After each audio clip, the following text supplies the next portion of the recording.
Ini bangsa Indonesia memang paling sulit diurus. Ketika belum ada vaksin kita teriak, mana vaksin? Kita desak pemerintah supaya ada vaksin. Begitu sudah ada vaksin kita teriak lagi, ini palsu. Sudah dinyatakan asli oleh BP POM, kita bilang lagi tidak halal. Sudah dinyatakan halal sama MUI, kita lagi bilang minta presiden dulu yang disuntik. Sudah disuntik Jokowi, kita lagi bilang tidak masuk jarumnya. Sudah diperlihatkan bahwa masuk jarumnya, dia bilang lain cairannya. Sudah terbukti lagi cairannya vaksin, dia bilang pencitraan. Ini bangsa Indonesia betul-betul susah diurusnya, Pak. Maka saudaraku, vaksin. Kalau ada yang bilang ini tidak akurat Ustadz, ini tidak, masih ada kesalahan-kesalahan. Kalau kesalahan-kesalahan masih ada dalam vaksin itu, itulah kesempurnaan manusia. Karena hanya ciptaan dan buatan Allah yang maha sempurna. Demi Allah, Bapak tidak ada gunanya Isra Mi'raj seperti ini kalau pulang tidak sholat. Ayo, ada yang malas sholat di sini? Ada? Tidak ada. Apa alasanmu tidak sholat? Ibu-ibu paling banyak alasannya tidak sholat kalau haid. Kenapa tidak sholat? Haid. 2 hari kemudian. Kenapa tidak sholat? Lagi mens. Kenapa tidak sholat? Datang bulan. Itu aja semua itu. Dia bilang suaminya biasanya kok cuma 5 hari haid, ini sudah 7 hari tidak sholat. Apa kata istri? Belum bersih. Kok pergi sholat? Masih ada sedikit-sedikit.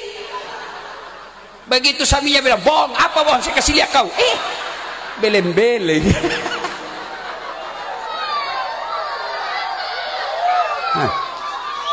Kapan lagi perempuan banyak tidak sholat kalau ada pengantin? Kenapa bisa Ustaz? Gara-gara jilbab. Yang selalu saya istilahkan jilbab sakaratil maut. 3 lapis jilbabnya, kuning, biru, coklat, abu-abu. Oh, ada lagi dikasih miring di sini. Ada kayak pohon-pohon di belakang. Masya Allah. Begitu suaminya, Bu, kau pergi sholat. Saya sudah kasih umroh, kau jualkan tanah, kau tidak sholat. Apa dia bilang? Kau sadar Pak? Saya sudah sadar, saya suruh kau sholat. Kau sadar Pak? Kau tidak lihat ini jilbabku 1 jam dipakai. Demi Allah, Bapak meninggal, pertama ditanya bukan berapa mobilmu. Bapak meninggal pertama ditanya, ya kerja apa tidak? Enggak.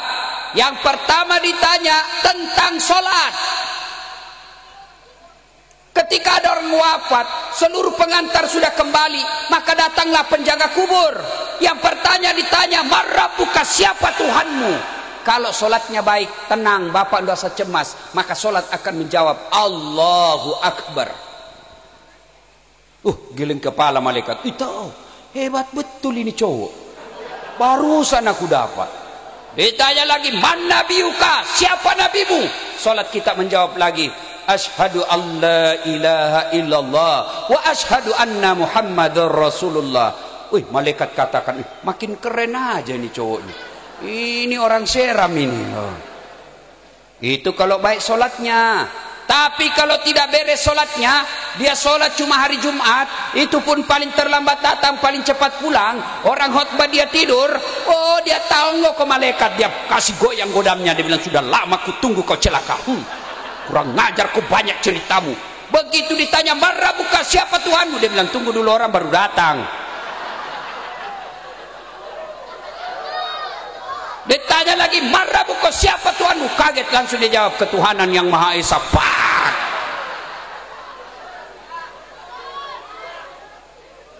Saudaraku pernah merantau ke Jawa Timur, di sana tidak nyaman kerja, balik lagi ke kampung. Merantau ke Malaysia, Malaysia tidak nyaman, balik lagi ke kampung. Merantau ke Sulawesi, Sulawesi tidak nyaman, balik kampung. Merantau ke Kalimantan juga tidak nyaman, balik lagi ke kampung. Masih ada harapan bisa balik kampung. Bapak sebagai PNS, pegawai negeri, ditugaskan ke satu daerah, tidak nyaman, balik lagi kampung, pensiun, tidak ada urusan. Tapi demi Allah, kalau Bapak masuk kubur, senang tidak senang, kau tinggal di situ, tidak boleh kau balik. Benar. Dan orang yang tersiksa di alam kubur, kata Nabi, yang paling tersiksa al-mutakhawilu bis sholah, yang mereka menganggap enteng sholat. Suatu kali Nabi lagi duduk-duduk, tiba-tiba datang sahabat, ya Rasulullah, masalah di kampung saya. Kenapa? Si fulan wafat, tidak ada yang solati. Dosa satu kampung itu. Kok bisa? Ya Rasulullah, ini si fulan yang wafat, moncong mulutnya berubah seperti moncong babi. Nabi kaget. Nabi pergi lihat, benar Pak, mulutnya seolah-olah moncong mulut babi. Nabi doakan dengan izin Allah, berubah kembali jadi seperti manusia. Nabi solati, selesai disolati mau dimasukkan ke liang kubur, kembali moncongnya seperti moncong mulut babi. Nabi katakan, ya sudah, makamkan aja dia. Selesai makamkan, ditanya, ini orang sholat enggak? Sholat ya Rasul, cuma hari Jumat saja, itu pun kadang-kala enggak. Hati-hati kau yang hari Jumat saja sholatmu. Hei, apa alasanmu tidak mau sholat? Kau ngomong sekarang. Saya sakit Ustaz. Ada kala sakitnya Nabi Ayub. Itu Nabi Ayub seluruh anggota tubuhnya dimakan ulat. 16 tahun beliau sakit. Apa beliau menyerah dan sholat? Tetap dia sholat. Kamu baru influenza. Kalau sakit gigimu ya sudah, kau sholat sakit gigi. Allah tahu kau lagi sakit gigimu. Apa lagi? Ustaz, dia cakep Ustaz, gagah Ustaz, artis. Ada kala gagah Nabi Yusuf.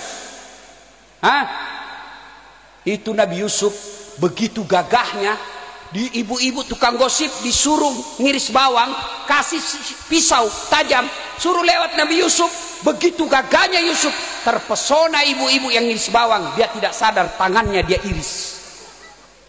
Ada kira-kira orang gagah bisa mempesona sampai kita iris tangan tidak terasa? Jangankan terpesona iris bawang, ketek aja bau kita hilang rasa cakepnya. Yusuf alaihissalam cakep, tetap sujud beribadah kepada Allah. Ustaz, kuat Ustaz, olahragawan. Ada kala Nabi Musa. Itu Nabi Musa kalau dia kunci badannya tembus bulu-bulu di bajunya. Dia kunci lagi badannya, terlempar songkoknya. Kalau dia berkelahi belum sampai tinjunya sudah jatuh orang Pak 30 meter. Ada kala itu Nabi Yusuf, Nabi Musa, beliau tetap sujud beribadah kepada Allah.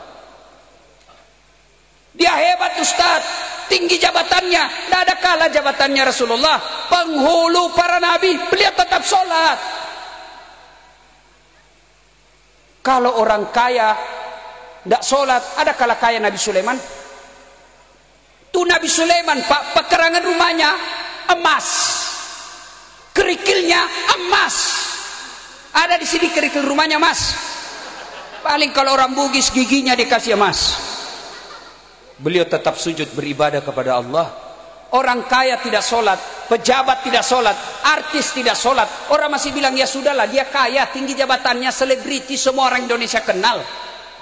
Orang masih maklum. Tapi kamu sudah jelek, pengangguran, busuk mulutnya, bau keteknya, tidak sholat lagi. Bele-bele. Nah ibu bapak saudara-saudara sekalian, sholatlah.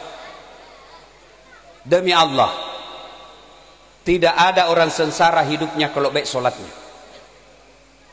Ada daeng beca, tukang beca Ustaz, tukang rental apa ojek Ustaz.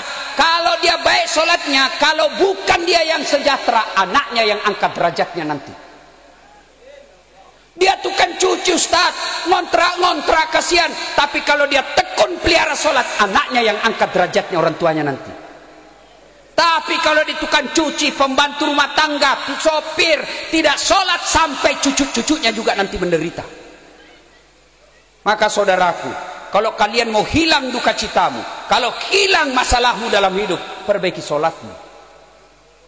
Inilah hikmahnya Isra Mi'raj. Nabi duka, Nabi sedih, dikasih hadiah. Hadiahnya bukan puasa, hadiahnya bukan haji, hadiahnya apa? Sholat. Maka memperbaiki hidup ini, menghilangkan duka dan cita kita adalah sholat. Insya Allah, kalau Bapak Ibu sholat, ada hikmah dari pengajian ini. Mudah-mudahan kehadiran kita ada manfaat. Insya Allah lain waktu dan kesempatan kita akan lanjutkan. Mohon maaf kita tidak boleh lama berkumpul Pak. Saya ini sudah terlanjur dikenal sama orang kalau banyak pengajian saya tidak mau datang. Saya sudah bicara sama panitia, tolong batasi jumlah, tolong jaga jarak. Ini sudah tidak ada jaga jarak ini Pak. Jangankan jaga jarak 1 meter, mau cowok cewek aja di situ ada saya lihat nonton sama cowoknya. Nah bilang pacaran syar'i Ustaz, pret. Apa kok pacaran syar'i pergi pengajian? Tidak boleh. Itu sudah campur-campur. Mudah-mudahan Allah melindungi kita dari musibah yang membahayakan ini. Saya alhamdulillah sudah vaksin Pak. Dan saya senang setelah vaksin. Ternyata setelah saya vaksin ini Pak, keberanian saya sama istri makin menjadi-jadi. Jadi kalau ada bapak yang takut sama istrinya, segera vaksin. Ya, kalau sudah ada panggilan untuk vaksin, silakan datang vaksin. Vaksin ini adalah ikhtiar. Vaksin ini adalah upaya, bagian daripada usaha atau ikhtiar kita. Ini bangsa Indonesia memang paling sulit diurus. Ketika belum ada vaksin, kita teriak, mana vaksin? Kita desak pemerintah supaya ada vaksin. Begitu sudah ada vaksin, kita teriak lagi, ini palsu. Sudah dinyatakan asli oleh BP POM, kita bilang lagi, tidak halal. Sudah dinyatakan halal sama MUI, kita lagi bilang, minta presiden dulu yang disuntik. Sudah disuntik Jokowi, kita lagi bilang, tidak masuk jarumnya. Sudah diperlihatkan bahwa masuk jarumnya, dia bilang lain cairannya.